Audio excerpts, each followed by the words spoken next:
Welcome to the lecture series of Public Theology, a cooperation of the Berlin Institute for Public Theology, the Bayersnau D Center for Public Theology, and the Lutheran World Federation. Good morning, good afternoon, and good evening, wherever you are in the world, for this particular session that I am having with Bishop and Professor Wolfgang Huber. Wolfgang Huber is widely known as a respected and retired bishop, Protestant Bishop of Berlin and Brandenburg, as well as a former chairperson of the Council of the Protestant Church in Germany. Now, besides that, he is still a professor affiliated with the University of Berlin, University of Stellenbosch, South Africa, and of course, University of Heidelberg as well. His contributions both in the church and public life are well known. And for decades, he represented public theology at its best. And we're really looking forward for this conversation with him. So thank you, Wolfgang, for this time. Thank you for the invitation, Sivin. I'm very glad to be here. So maybe we should start with the beginning, since we're talking about approaches to public theology in this final session of this public theology intercontextual introduction course. Can you share with us what is your approach to public theology and what is your distinctive perspective and contribution to it? My specific approach to public theology started with a practical experience. And that was the experience in a congregation as a very, very young theologian. And in this little community, I experienced how important it is that the church takes its place in the public. And when I returned to the university to research, I felt the necessity to address the topic, the church and the public. And I worked for several years on a book that combined historical approaches, interpretations from different scientific perspectives, mainly theology, law, and sociology. And I tried to develop consequences for the future of the church in the public. So my first approach was to take the question, what will be in the future the role of Christian churches in the public of their respective societies and political situations. That was very concrete, the starting point of my involvement. In this time, I reflected already, that was in the early 70s of the last century, I reflected already whether the term public theology would be the right term for this approach. I hesitated a little bit, and I decided only later on to use the name of public theology for this effort. In this moment, my central idea was that church and theology together have to contribute to the most burning issues of our times. That was, at the end of the last century, the question of peace, the question of justice, the question of sustainability. And for me, as an additional point, of which I had the impression that in the ecumenical debate, it was not emphasized as much as I thought it would be necessary, the problem of freedom and human rights. So clarity in these fields, in a way in which the general public and the different involved disciplines find it interesting to listen also to the voice of theology. That was the impression. So I had a very strong interdisciplinary approach to the idea of public theology. Nowadays, it's very interesting because usually people might think public theology is quite a distant discipline, maybe someone who is in an armchair or far away, but your starting point was as a pastor. That's one. And secondly, you talked about the different experiences that you've had, of course, with the public, and engaging with the different disciplines is really important. And the whole notion of listening is key, isn't it, for you? Yeah. Yeah, and then, as you know, then came the period in which I had to serve my church as a pastor, and the German Protestantism as the head of the Council of the Protestant Churches in Germany. And there again, a new experience appeared for me, and that was the amount to which in the general public there is a diminishing of understanding of theology.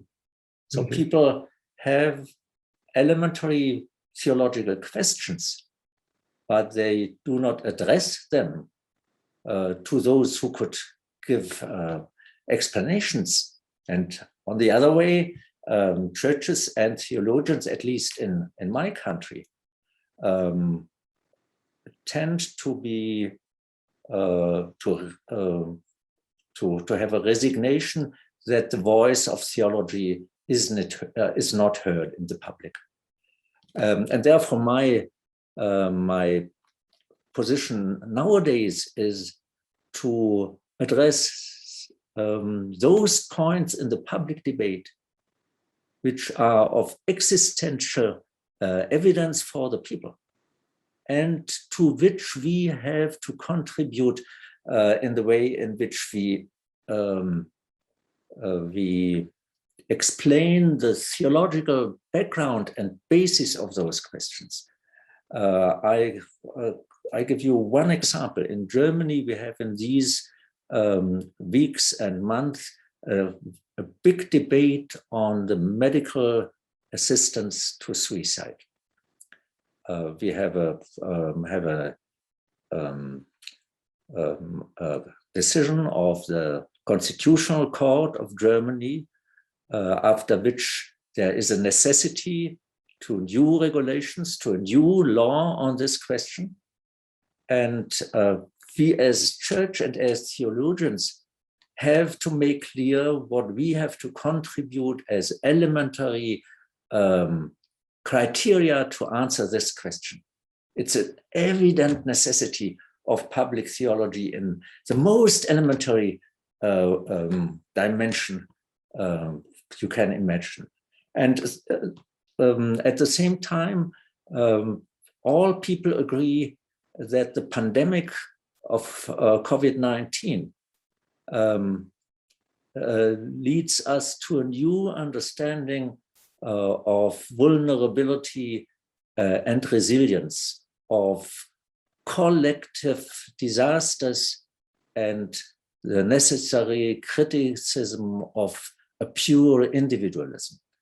And again, I feel that we as theologians are obliged to address this topic and to do it in a way which is understandable for those who for a long time didn't reflect theologically. So the language of theology has to be changed in order to reach to people. You mentioned about the pandemic and its impact on us in our own thinking, and of course, it has impacted the whole world. But I guess in addition to the pandemic, that you probably would see many other challenges that we are facing today. Could you just mention what do you think are the key challenges that you see now, especially as in some cases people may be thinking of a post-pandemic world or whatever is called a new normal, whatever that means? What does it mean to do public theology in this context, and what challenges do you see? Well, I really hope that we will come back to normal as far as the pandemic is concerned, so that people have not longer to fear a virus that destroys the possibility of kids to go in the nursery and in school. a normalization in the way in which we deal with elderly without putting them into isolation and looking from distance how they die very isolated and solely. In this direction, I hope indeed something that could be called normal. But I hope that, and I pray for that, in order to address again and again the completely unnormal situations in other dimensions of human life on this planet. So there is that the end of the pandemic would not mean that we go back to a normal situation in our societies as such.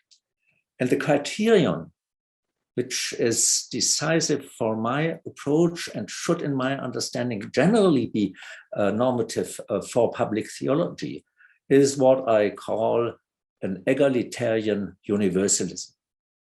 That means that we take serious that our Bible from the first page onwards insists on the equality of all human beings as created into the image of God.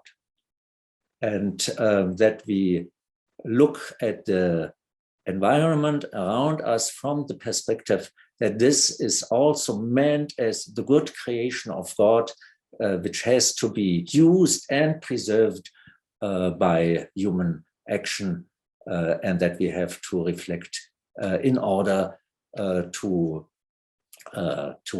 hold nature and environment as integral as possible. And if you look at this perspective, we have two main tasks.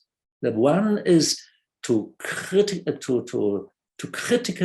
evaluate those positions in our present global reality, which strictly oppose this idea of an egalitarian universalism. We have many, many countries in the world. We have many, many groups, even in the so-called democratic countries, which follow a nationalistic, racistic position, and position that opposes gender equality and equal respect for people in different life forms and so on. So this critical element has to be a part of public theology. But even more important is, of course, the contribution to positive elements.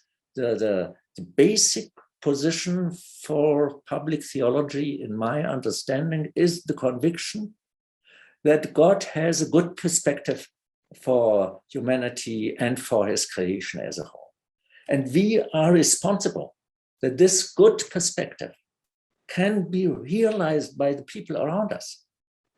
And therefore we have to contribute to similes of this good perspective for which God's Spirit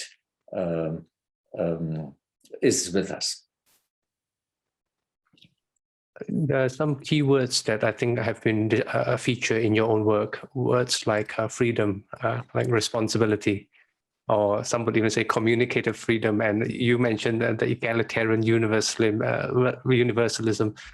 What would be some key themes that you would like to think that we could continue to emphasize apart from the tasks that you've talked about for public theology, but some substantial content in terms of thematics that you are thinking through, or other keywords that are in your mind now?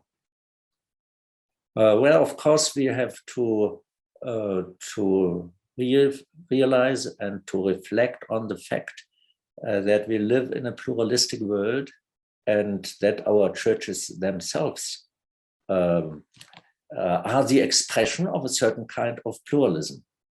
I'm deeply convinced that any kind of ecumenical unity of Christian churches in our world will be a community of communities, and not a centrally a centralized unity. I'm deeply convinced of that. Therefore, we will also have some kind of pluralism of values. And the interesting question for me is how will we deal with this pluralism of values and perspectives in the future?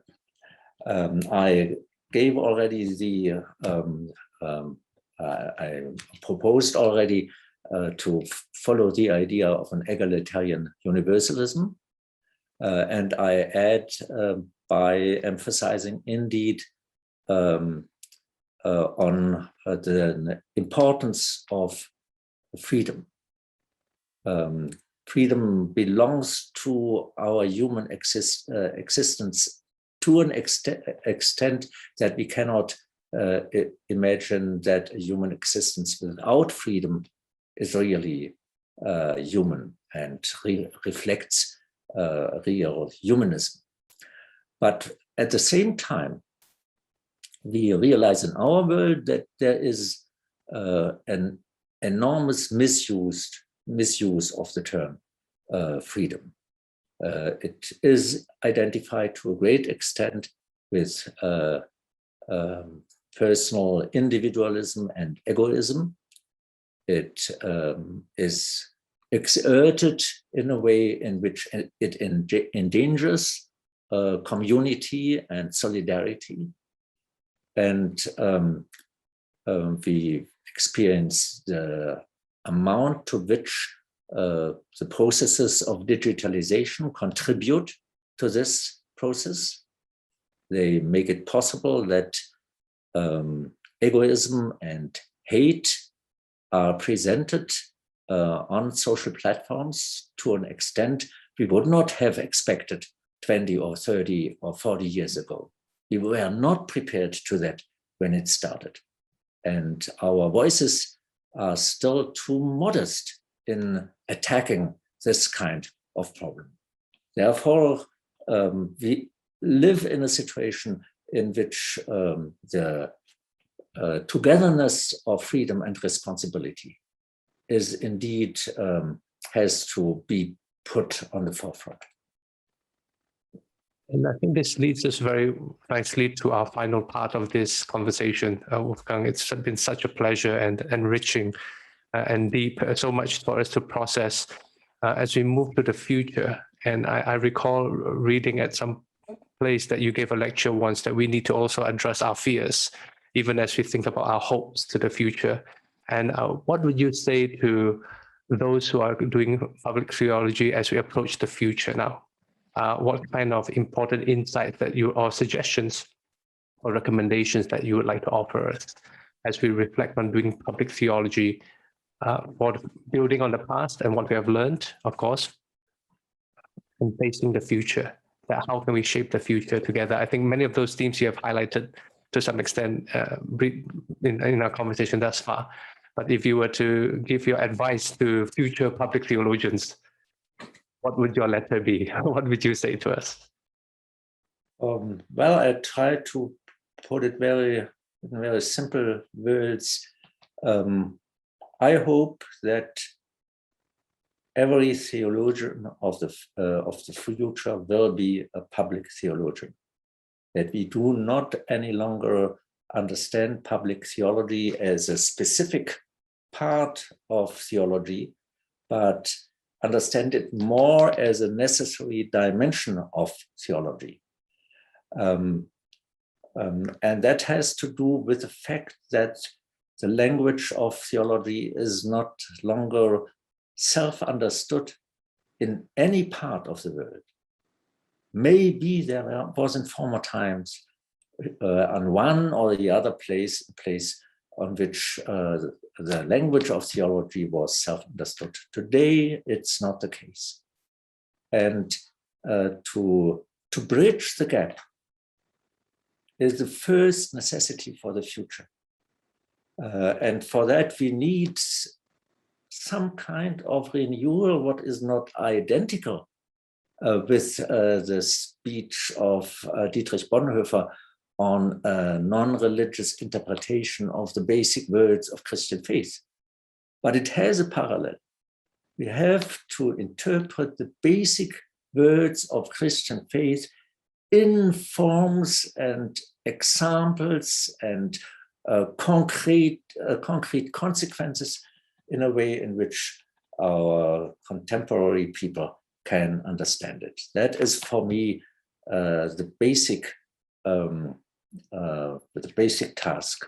You are, as I am, a Lutheran, and I wondered 4 years ago at the event 500 years of the 95 Thesis, whether we will be successful to explain the basic meaning of Reformation to the contemporary public. Partly we had rather events than explanations. But it's not too late. We have to explain it, and we use the terms freedom and responsibility in our discussion, two concepts very closely related to the basic convictions of the Reformation. And then after doing that, and in doing that, we have at the same time to clarify the theological dimensions of the big challenges of our time. Methodologically, we have to distinguish these two dimensions. And therefore, we need a presence of the different theological disciplines in the work of public theology. But at the end of the day, we have to bring the things together, the theological explanation and the application to the challenges of our times.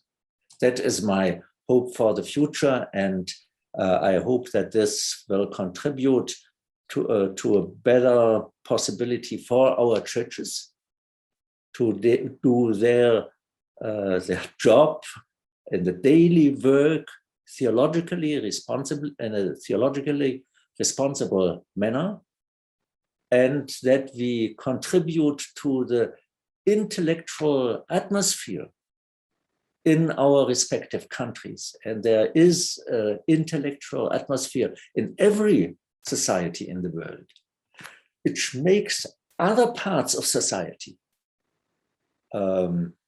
brings other parts of the society in a situation to understand why and how churches contribute to a good future of our societies.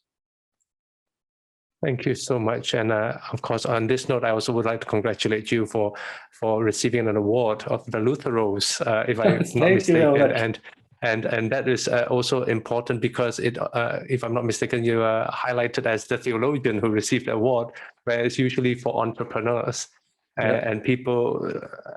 So this is something to celebrate, and it was a good way to come back to the Lutheran contribution, our heritage, but not just about the past, but looking to the future. What does this mean for the church in this time, in this age, for the church to be in the public space?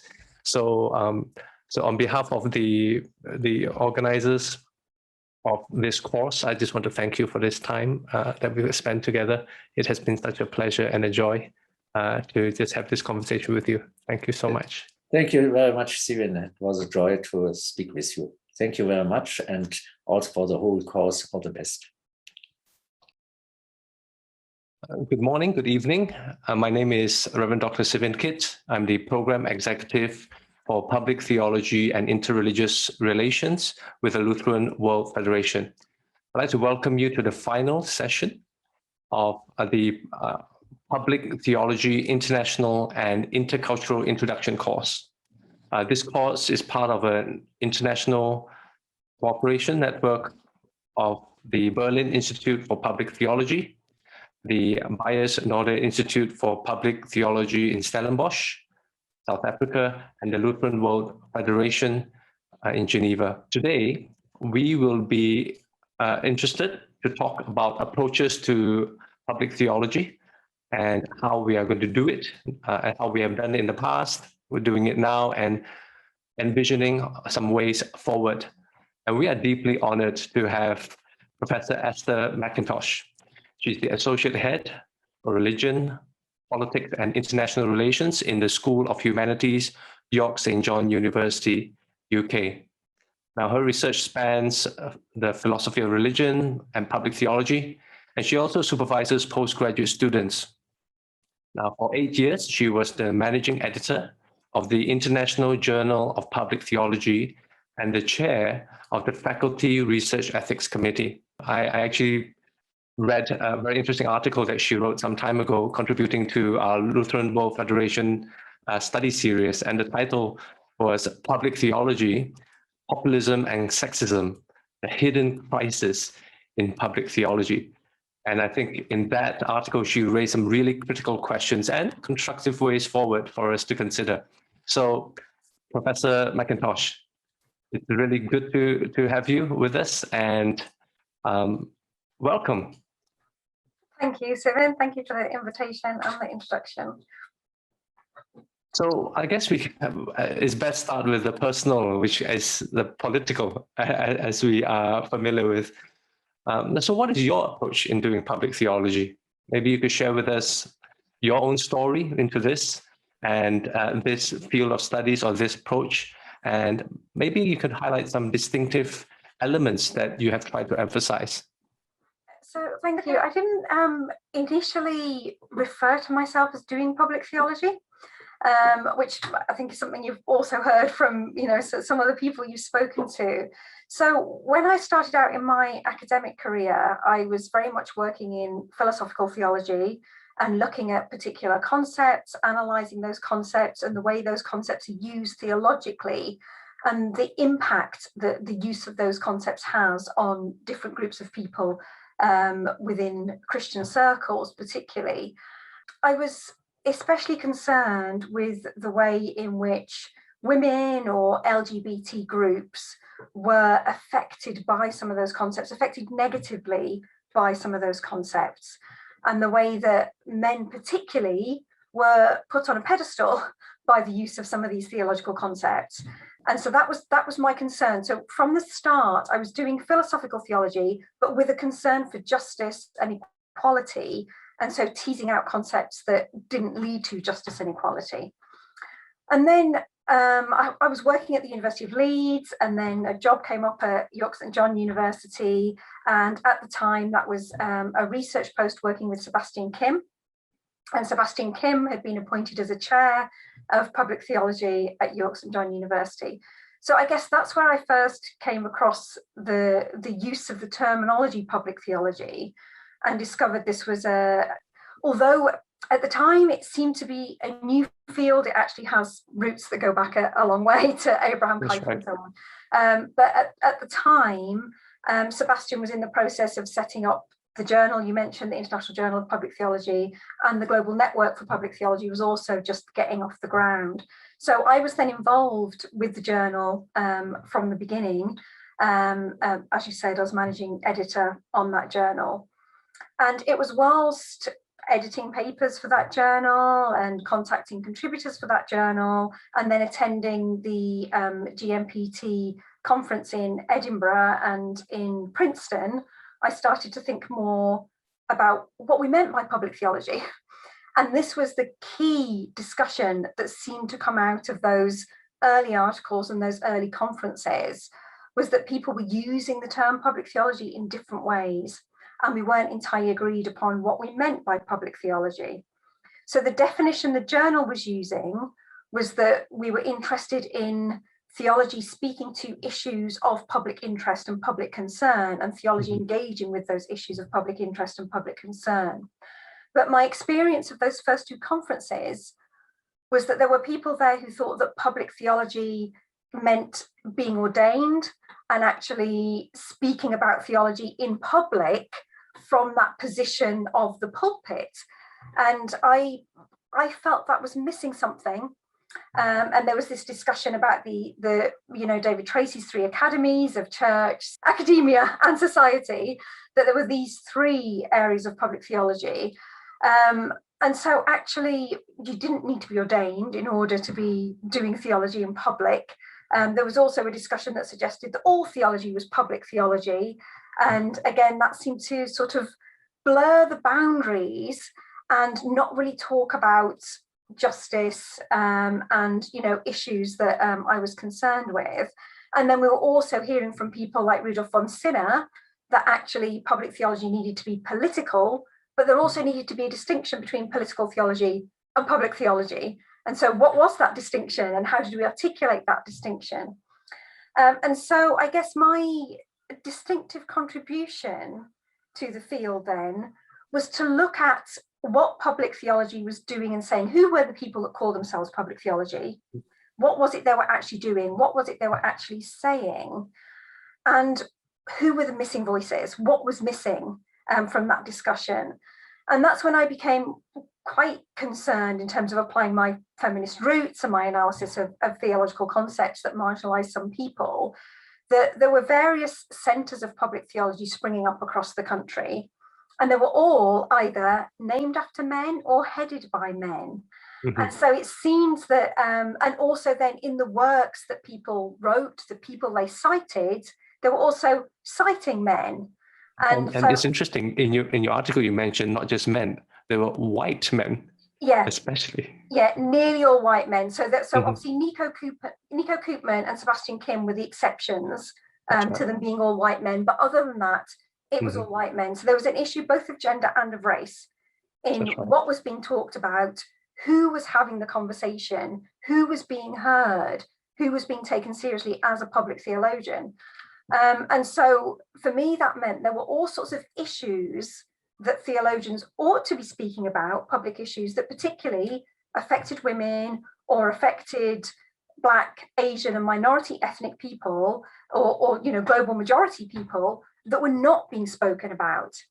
And so that was something I wanted to bring to the fore. That was, you know, that was my concern, my emphasis. And so, as you know, from my work, you know, I particularly highlighted areas of theological concern that I felt related to public theology, that actually both religious leaders, so archbishops, the Pope and so on, as well as these particular centers of public theology and these particular key names in public theology, we're just not talking about.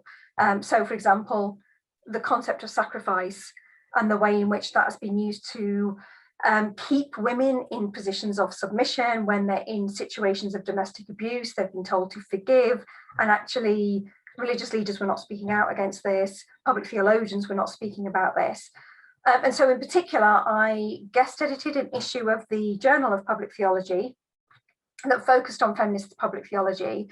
And I asked various you know, women in the field to write articles for that guest edited issue. And Heather Walton, for example, started off that issue by saying, well, I don't call myself a public theologian because it's all very white and male, you know, and yet actually a lot of what she's doing could be considered to be public theology, her engagement with theology and the arts and so on.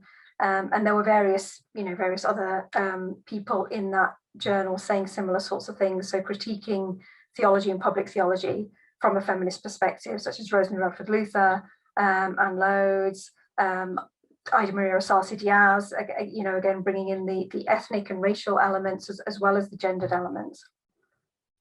And it's interesting because here you are saying that it's not whether you name yourself as a branding, labeling yourself, but rather you're actually doing the public theology. But also, I think you have highlighted that even the issues, some people like to park like domestic abuse as a feminist issue. But you are saying, no, it's not just that, but it's also a public issue. Could you elaborate a bit more on that? Because I think you were really stressing that also in your article. Yeah, absolutely. So we know that in the UK, for example, 1 in 4 women experience domestic abuse.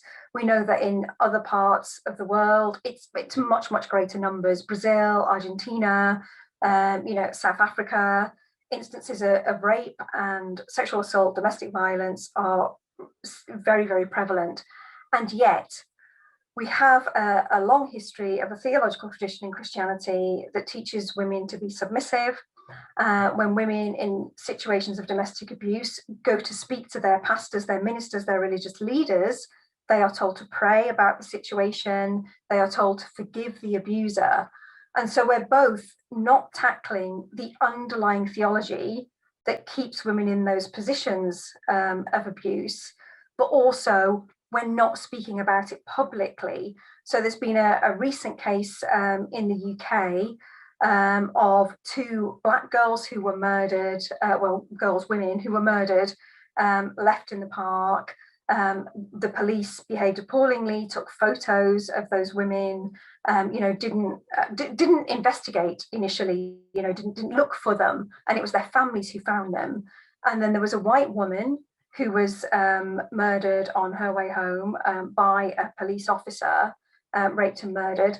Her name was all over the papers. So there's both a public issue in that white women get more status in the media than Black women, but also the fact that religious leaders are silent on these issues, and partly because speaking out about these issues means challenging their own theology, and it feels like they don't want to do that work, and partly also perhaps because the religious leaders are predominantly men, and so maybe they that gives them a certain blind spot. They don't take these issues seriously, or they don't think they can speak out about these issues. And yet the majority of people in their congregations are women. And yet, so they're standing up in the pulpit, speaking to these women who are having these experiences, and yet they're not talking about those experiences. Talking about experiences now, maybe you can move into in the light of the pandemic, and of course, we are moving into some people would call the so-called new normal. Others challenge that, and maybe it's more like a new abnormal. But what are some challenges and opportunities that you see in doing public theology, and especially in the light of already the challenges that you have named in the previous discussion about the missing voices, or the lack of attention, or just maybe isolating an issue to something else so that it's not mainstreamed, so to speak. What has been your experience in the last more than 1 year, especially in the UK and even beyond, in your observation? Yeah, so the pandemic has exacerbated the issues that I've already talked about. And so we know that, so in the UK, for example, lockdown meant that more women were trapped at home with their abusers. And of course, there are men in abusive relationships too, but statistically speaking, the majority are women. And also, in the majority of cases where women are in abusive relationships, the harms that they risk are greater than the harms that men risk. So, for example, in the UK, 2 women are murdered every week by a partner or former partner. During the early stages of the pandemic, that number went up, and in some weeks it went as high as 7, and it averaged out at about 3. So the number of murders increased, but also the regular instances of abuse increased, and there were many more calls to the charities, to Women's Aid and so on, who deal with these instances of abuse, because women were trapped in the home with their abusers. And what happened was politicians, such as our own Prime Minister, suggested that being trapped in the home was going to lead people to become abusers. And that was really unhelpful, a really unhelpful statement. What was actually happening was that this was highlighting how many women were already living in abusive relationships, and actually being trapped at home just meant that abuse increased. And so if our political leaders are not speaking out on this issue, we need leadership from our religious leaders, but our religious leaders are also not speaking out about this issue. So, we had religious leaders criticizing Donald Trump when he was elected, and he talked about building a wall, and he came out with various, anti-Muslim statements, but they didn't criticize his misogyny. So, when all that talk was released about him talking about, grabbing women, basically sexually abusing women, they didn't speak out about that. And so the same has happened with the pandemic. The ways in which the pandemic has affected women more than men has not been spoken out about by religious leaders. So men have been more likely to die from COVID. That is true. But in very many other ways, women have been affected. So there's already the situation of abuse I mentioned, but also, in the UK, it meant children were at home having to be homeschooled. and statistically women were doing the bulk of the homeschooling whilst also trying to juggle their own jobs. This meant that women who were already doing more than their fair share of the housework, this meant that women then reduced their hours at work, or they were in part-time work and were laid off anyway because of the pandemic. So more women are now out of work. So the Fawcett Society and some other women's charities are suggesting we could be going back to the 1950s in terms of women's representation in the workplace, because there are now more women back at home, more women out of work. So when the government talks about building back better, you know, what does the new normal mean? How do we build back better? They need to look at the areas in which women's employment has been decimated and not just focus on infrastructure and construction, which are jobs that traditionally favour men. So, for example, we've seen a lot of retail stores, shops, clothing shops close down, and that's where the majority of the workforce was women. Also, the care sector has been really severely hit by the pandemic, and the majority of people in the care sector are women, particularly in social care, and they're working in very difficult jobs in very demanding circumstances where they've seen a lot of the people they're caring for dying from the pandemic. They weren't given proper protective equipment, and yet again, this has affected women more than men. And yet the government hasn't taken it seriously, and yet the religious leaders are not criticising the government, and they're not coming out in support of those women. And again, underpinning this might be a theology of women being the homemakers, women being submissive, women being the carers, and men not stepping up in relation to those roles and not speaking out. Could you also cite some examples where there were counter voices to this kind of trend? Maybe highlighting one or two that you feel that is worth us paying attention to, or maybe in some sense turning this into an opportunity to do public theology in a way that is really justice for women here, and also challenging the way men or the more patriarchal approach to this. I don't know if there have been many counter voices, to be honest. And that is the challenge, isn't it? That is the crisis in that sense that you have really highlighted.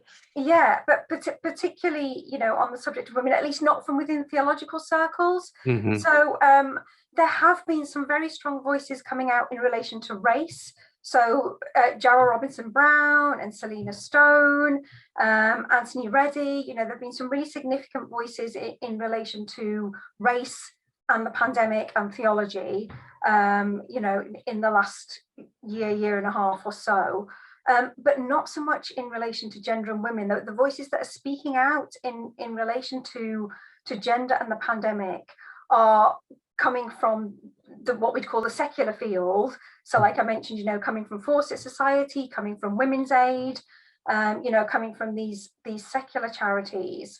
But not coming from theological circles, and you know, not coming from public theology, which was exactly my point, really. Indeed.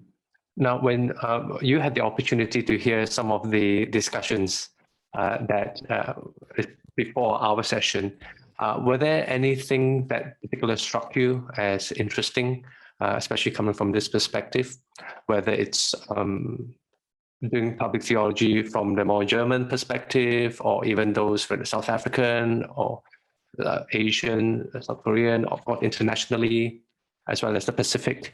We had these interesting voices coming out. Was there anything particular that caught your attention that you felt was worth stressing again?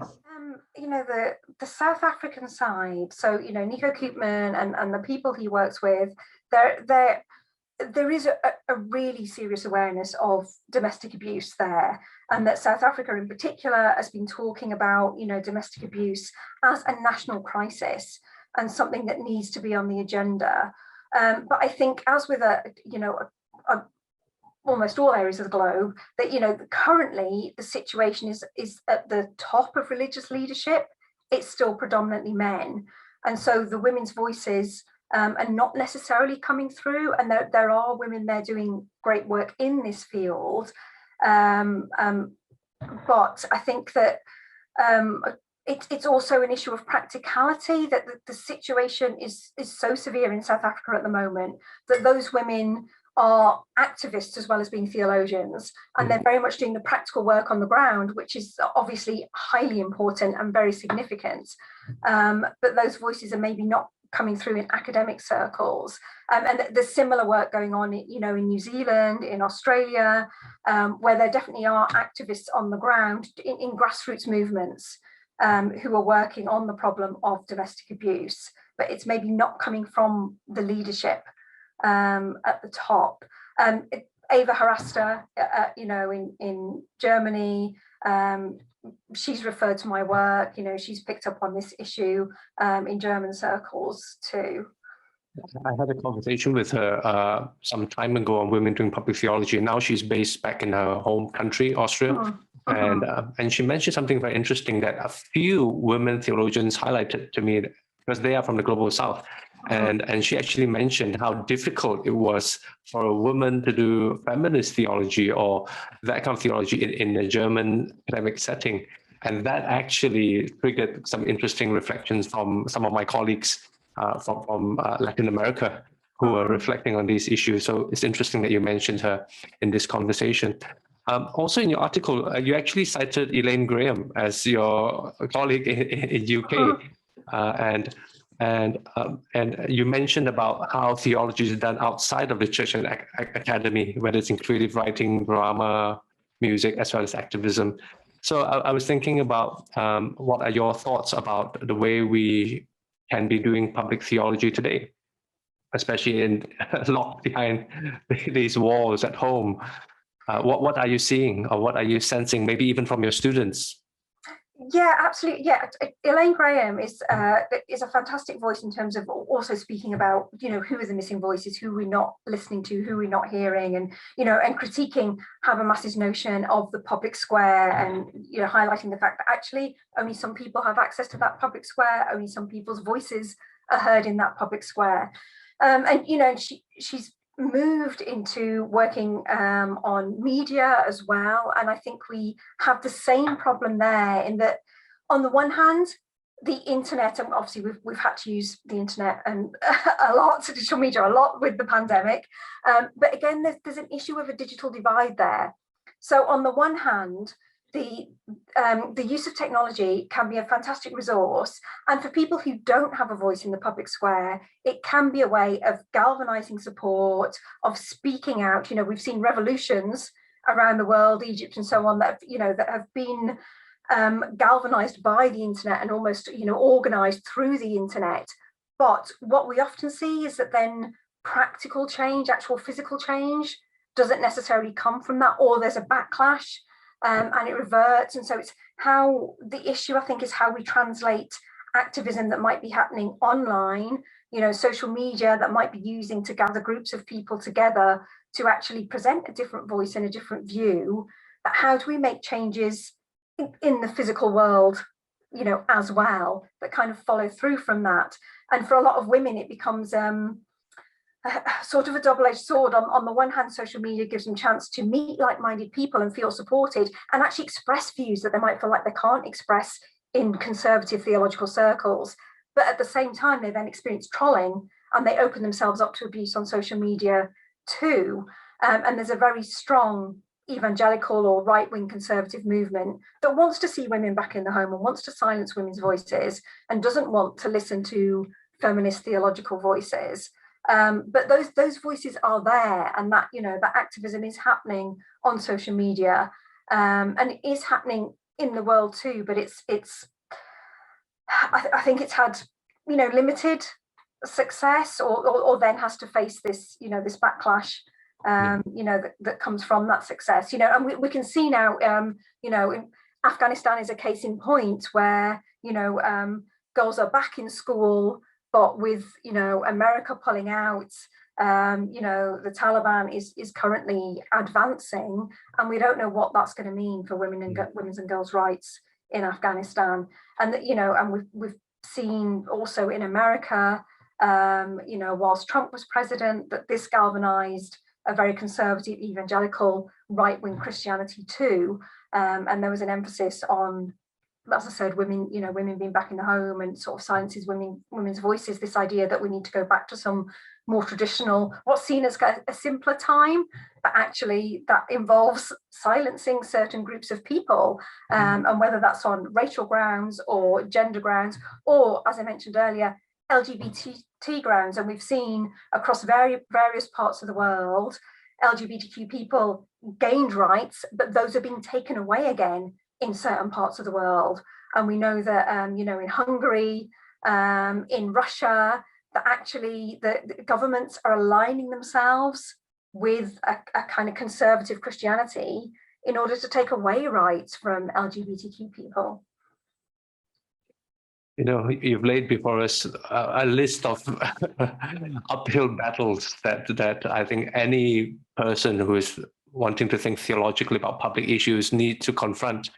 Both on one hand, we see some gains, using the digital space, for example, whether we could share our personal stories or get support. On the other hand, the pushback is very severe, and coming from a place like Malaysia and, of course, colleagues in Myanmar and other places, whether it's Hong Kong or Indonesia, there is the great use of the digital space, but at the same time, it gets shut down easily, or there are what we call cyber troopers or people who are funded in order to disrupt that space, which could have been more for democratic purposes, but becomes authoritarian and regressive, to say the least. So then, is there a future for public theology? What should we do now? Yeah, so I think, following on from what you said before about, about Elaine and like finding public theology out of the academic sphere, I think that's really, really important. And so, social media is one place where we can find people doing public theology in the sense that they are doing theology in public. And we need to listen to those people and not just listen to people who are ordained or people who have academic positions, and are perceived as being people in positions of authority. We need to listen to those voices who are not perceived as having positions of authority, but actually, how do they understand theology? What does it mean for their lives? And what are the particular issues they're grappling with? And how does their theology feed into those issues and help them to address those issues?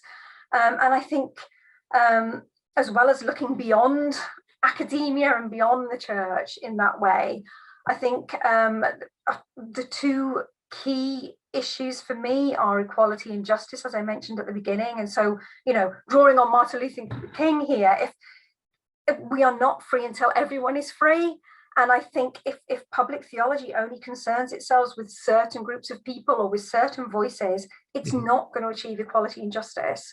And if we really want to talk about equality and justice, and that's what I think the future of public theology should be, then we really need to be looking at whose voices are we including, who are we listening to, and we need to be spreading ourselves much wider in terms of that inclusion.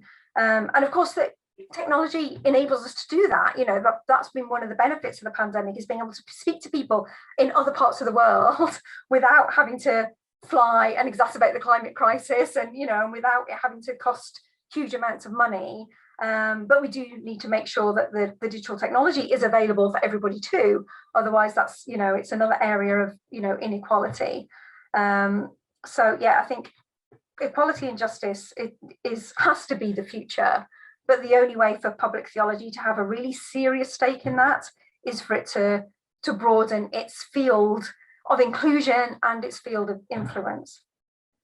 How would you see your role as an academic, or others who may be also reflecting on this and say, yes, I agree with you, we need to amplify the voices of the religious actors or faith actors on the ground, or at least we need to recognize and affirm the value and the dignity, their contribution to public theology in various genres.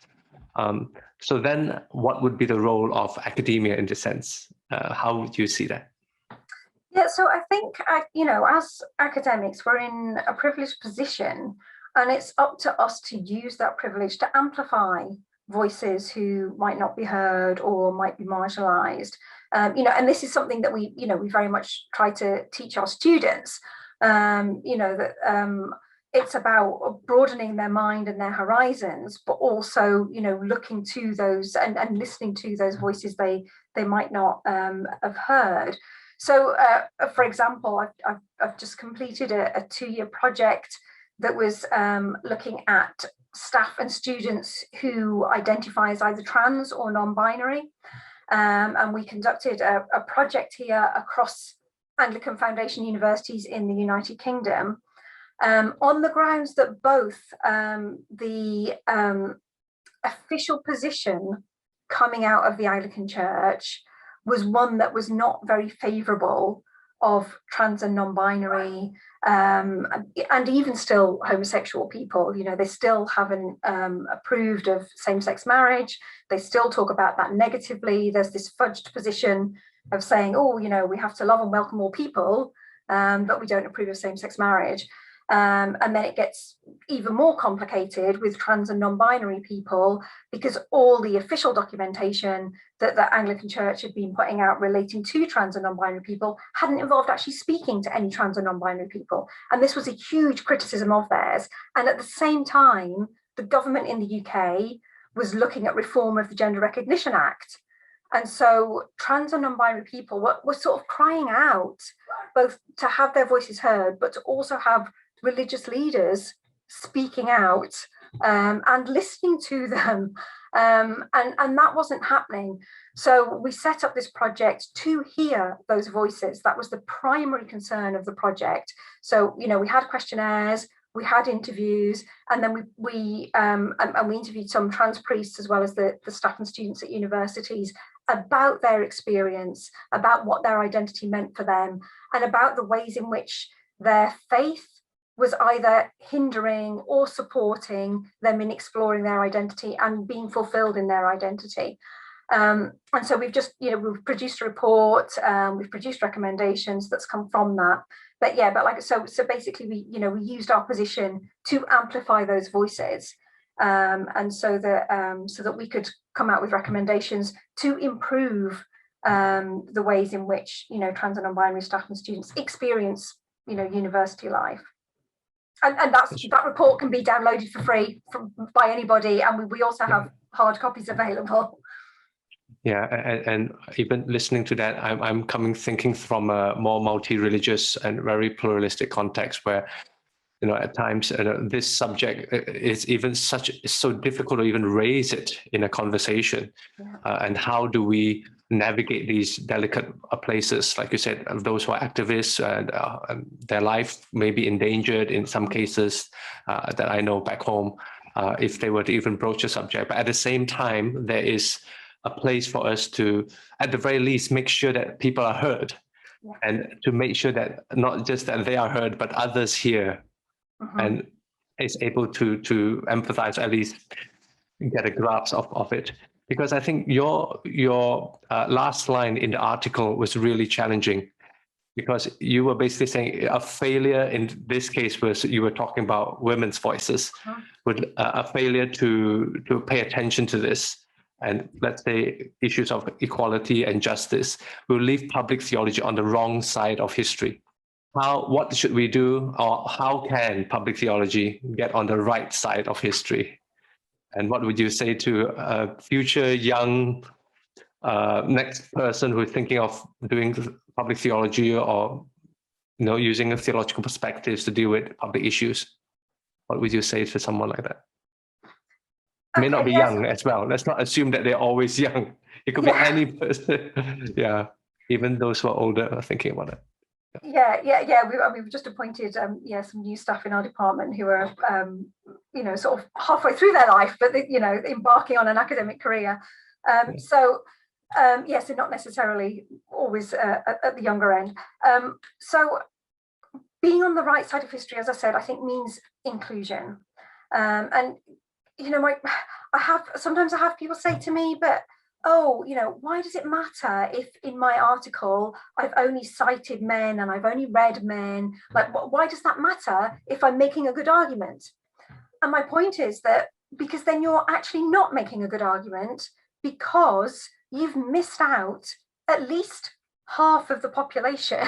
Women make up more than half of the population. So if you only listen to men's voices, you've only represented half the argument, because you've not heard half of the voices. Similarly, if you only cite white people, they're a minority in the world, so you've missed out the global majority. So again, there are huge numbers of voices and perspectives that are missed out there. And if public theology is not going to be on the wrong side of history, it needs to be decolonized, it needs to be diversified, and it needs to think about inclusion and social justice and equality on a global scale, as well as within the local environments which it might be speaking about. Climate change, I think, is a primary example here at the moment as well, because we know that the countries and the continents that are going to be most affected by climate change are the poorer ones. They're the developing countries. They're the ones that have caused the least climate change, because they haven't been the ones traveling with jet engines like 3 times a week and so on. Most of the pollution has been caused by the developed countries, especially America, the UK, Europe, and so on. And yet it's Tonga, it's Oceania, it's the the little islands that are going to be flooded first. It's South America, where the decimation of the rainforest is causing the most erosion and flooding, and there were young female activists there standing up for land rights and standing up to protect their forests, and and from different religious perspectives. And I think we need to take all of this into account for public theology not to be on the wrong side of history. We need to be not comfortable in our own positions, and we need to be prepared to challenge ourselves, and to look at those broader perspectives and those other voices that are outside of academia, outside of the church, but speaking out on these very serious issues. So thank you, Esther, and thank you, Professor Mcintosh, for this really rich conversation. I think you really pushed us to re-examine ourselves. And I think for theologians to really have a greater sense of reflexivity, critical reflexivity upon ourselves, even the footnotes that or who we cite, are we conscious of that? And it's not just what some would call political footnoting, just to please someone, to make someone feel better, but rather a decolonizing of our own thinking, what we assume to be the norm. And I found that to be encouraging for someone like myself, and I'm sure for others who are listening to you. And then the other thing I really appreciate is the fact that you're reminding us that how theology is not just confined to the academia or just one segment of society, but rather we need to open our eyes and ears to hear and to listen. So in some sense, most people think of public theology as speaking, but there's a step before that, that is that listening that is so critical.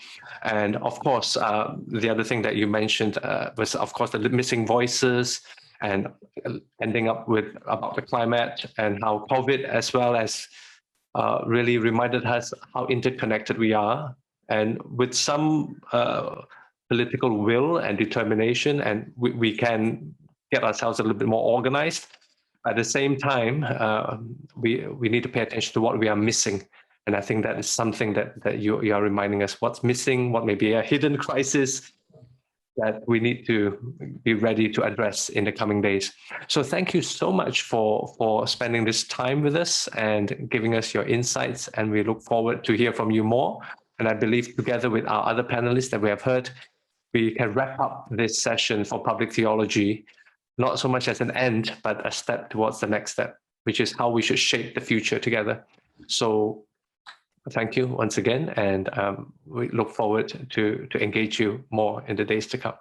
Thank you. Thank you, Sivin.